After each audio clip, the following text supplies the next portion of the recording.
জামাত ইসলাম আমাদের স্বাধীনতা মুক্তিযুদ্ধ বিরোধী শক্তি। তাদের যে বন্ধু হবে সে বাংলাদেশের মানুষের বন্ধু হতে পারবে না। ক্লিয়ার? 11 দলীয় জোট নেতৃত্ব দিয়েছে জামাত ইসলামী। তার সাথে দুর্ভাগ্যজনকভাবে হলেও কর্নেল অলির মতো উনি মুক্তিযোদ্ধা ছিলেন, উনিও সেইটার অংশীদার হয়ে আছেন। এবং তারা তো নানা ধরনের ষড়যন্ত্র করছে, কারণ জামাতের রাজনীতিটাই হলো, বা এই দক্ষিণপন্থী প্রতিক্রিয়াশীল যে গোষ্ঠী, তারা কিন্তু পৃথিবীর দেশে দেশে এই ষড়যন্ত্রের ভেতর দিয়ে কিন্তু তারা অগ্রসর হয়। যেমন জামাতের মূল নেতা ছিলেন মৌলানা মওদুদী, তারাও সেই সময় কিন্তু ষড়যন্ত্র করেছেন তারা।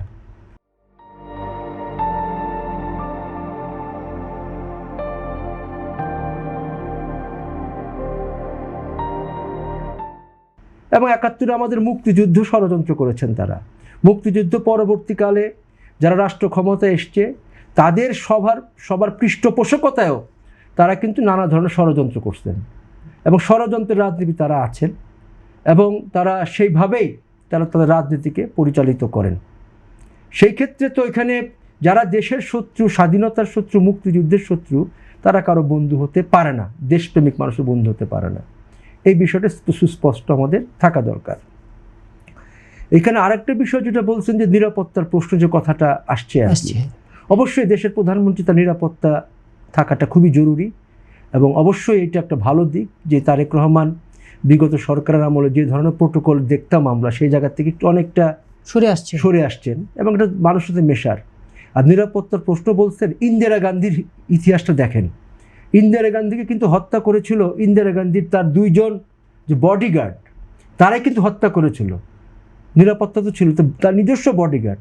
তাই যখন আপনার ষড়যন্ত্রের রাজনীতি যখন হয়, যদি কথা ঠিক বলেছেন, উনি এটাও বলেছেন যে আপনি চতুর্দিকে শত্রু দ্বারা পরিবেষ্টিত। এটা তো নতুন কিছু না। বাংলাদেশে আপনার দেশ রাষ্ট্র পরিচালনা করবেন, আপনার শত্রু থাকবে না? শত্রু দ্বারা তো আপনাকে পরিবেষ্টিত থাকতে হবে। বলেছেন যে প্রধানমন্ত্রীর আশেপাশে যারা আছে তারা হলো অপ্রকাশ্য শত্রু। থাকতে পারে কেউ কেউ, সেটা তো অবশ্যই। এই কারণে তো প্রধানমন্ত্রী তার নিরাপত্তা সেটা বিবেচনা করতে হবে। নিরাপত্তাহীনতা মানে একেবারে সব ছাইরা ছুঁড়ে দিয়ে তো আর কোনো করবেন না, তাই না?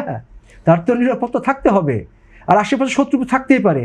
আমি বারবার কেন বলছি যে ইন্দিরা গান্ধীর হত্যাকাণ্ডটা দেখেন, তার যারা বডিগার্ড ছিল, তার সঙ্গে যারা ছিল, তারা কিন্তু ইন্দিরা হত্যা করছে। এমনকি রাজীব গান্ধী হত্যাকাণ্ড দেখেন, একেবারে সামনে থেকে রাজীব গান্ধীকে হত্যা করা হয়েছে। ইভেন আমাদের দেশের যে শেখ মুজিবুর রহমান, বঙ্গবন্ধু শেখ মুজিবুর রহমান, ওনাকে যে হত্যাকাণ্ডটা হয়েছিল, উনি তো ছিলেন বাসায়, উনি তো গণভবনে ছিলেন না।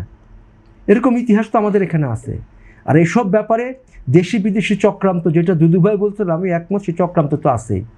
বিশেষত আমেরিকা তো আপনার চক্রান্ত ষড়যন্ত্র সে করেই যাচ্ছে।